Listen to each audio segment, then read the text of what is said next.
வா வா வா எப்படி பண்ணுறானே தெரியல, எந்த மசிலுக்கும் அது போய் சேராது. எலும்பு உடைக்கிறதுக்காக அவன் ட்ரை பண்ணிக்கிட்டு இருக்கான். அப்படி பண்ணாதீங்க. லைட் வெயிட் எடுத்து ஸ்லோவாக எந்த மசில் பண்ணுறோம், பைசப்ஸ் பண்ணுறோமா அது ஸ்லோவாக. ஓகே ஓகே ஓகே அப்படி வந்து ஃபீல் பண்ணி பண்ணுங்கள். எனக்கு வந்து பெரிய அளவில் சிக்கன் முட்டை அது இதுன்னு செலவு பண்ண முடியாது. எல்லோரும் கேட்குறது தான், என்கிட்ட கேட்குறது தான், என்னால் முட்டை சிக்கன் செலவு பண்ண முடியாது. நான் என்ன பண்ணலாம் அப்படின்னா, ரைஸ் எடுத்துக்கோ. ரைஸ் உனக்கு கஷ்டமா? ரைஸோட நமக்கு மாஸ் கொடுக்குறது வேறு என்ன இருக்குது? இங்கே வெளிநாட்டில் ரைஸ் கிடைக்காட்டாலும் இங்கேருந்து ஏற்றுமதி பண்ணி அந்த ரைஸை தான் ஆட் பண்ணிக்கிட்டு இருக்கான். பெரிய பெரிய பாடி பில்டர் ரோனி கோல்மனே நிறைய நேரம் ரைஸ் தான் லோட் பண்ணுவார் பார்த்துருங்களா. ரைஸ் கூட சிக்கன், ரைஸ் கூட இது, ரைஸ் ஏன்னா கார்போஹைட்ரேட் அதில் தான் நிறைய இருக்குது. ஓகே, சுகர் வந்துடும், அது வந்துடும், இது வந்துடும், கவலைப்படாத. நீ போய் நல்லா ஒர்க் அவுட் பண்ண போகிறா, எதுக்கு கஷ்டப்படுற? ரைஸ் ஒரு நாளைக்கு 3-4 நேரம் ரைஸ் எடுத்துக்கோ. ஓகேவா? முடிஞ்சால் காலையில் பழைய கஞ்சி, பழைய சோறு இருக்குல்ல, அதை எடுத்துக்கோ. முட்டை எடுக்க முடிஞ்சால் ஒரு 3 முட்டை, முழு முட்டையை எடுத்துக்கோ. டெய்லி 2 செவ்வாழைப்பழம் எப்படியாவது வாங்கி சாப்பிடு. நிலக்கடலை இருக்குல்ல, நிலக்கடலையை அவிச்சு சாப்பிடு. அது இல்லைன்னா கொண்டக்கட்டி கடலைன்னு சொல்லுவோம், அந்த கடலையை அவிச்சு சாப்பிடு. சோயா சக்ஸ் சொல்லுவோம்ல, சோயா சக்ஸு, இந்த மீல்ஸ் மேக்கர்னு சொல்லுவோம். அந்த சோயா சக்ஸில் வந்து அதே மாதிரி 100 கிராமில் 50 கிராம் ப்ரோட்டீன் இருக்குது. அதை எடுத்துக்கோ. ரேட் ரொம்ப சீப்பு, சிக்கன் அளவுக்குலாம் வரவே வரும். ஒரு பாக்கெட்டை 10 ரூபா தான் என்னவோ வரும். ஓகே, அது எடுத்துக்கோ.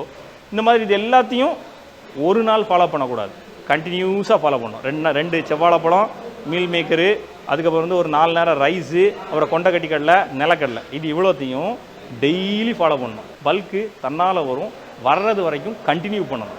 கண்டினியூட்டி தான் மசில் மேக்கிங்க, வேறு ஒன்றுமே கிடையாது. கண்டினியூட்டி, நீ எவ்வளோ தூரம் தொடர்ந்து கண்டினியூட்டி பண்ணிக்கிட்டே இருக்கிறியோ அவ்வளோ தூரம். இங்கே கண்டினியூட்டி பண்ணிட்டு நான் பல வருஷமாக பண்ணிகிட்டு இருக்கிறேன், ஆனால் எனக்கு ஏறவே இல்லைன்னு சில மோட்டிவேட் பண்ணுவான், டிமோட்டிவேட் பண்ணுவான். அது எப்படி தெரியுமா? ஒரு வருஷத்தில் 10 நாள் தான் அவன் ஜிம்முக்கே போயிருப்பான்.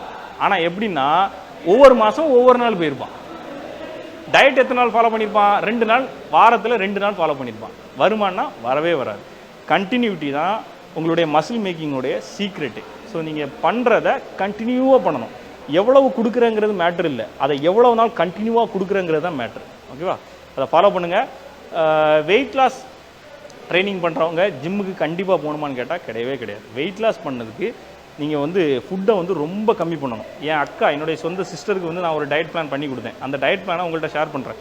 காலையில் 2 சப்பாத்தி, அதுக்கப்புறம் மதியம் 11:30 டைமில் வந்து கொஞ்சம் வெஜ் சாலட்டு, மதியம் வந்து கொஞ்சம் அவள் எப்பவும் சாப்பிட்ற ரைஸை விட பாதி ரைஸு, அது கூட அவள் எப்பவும் போல் வீட்டில் என்ன வைக்கிறாங்களோ அதே தான்.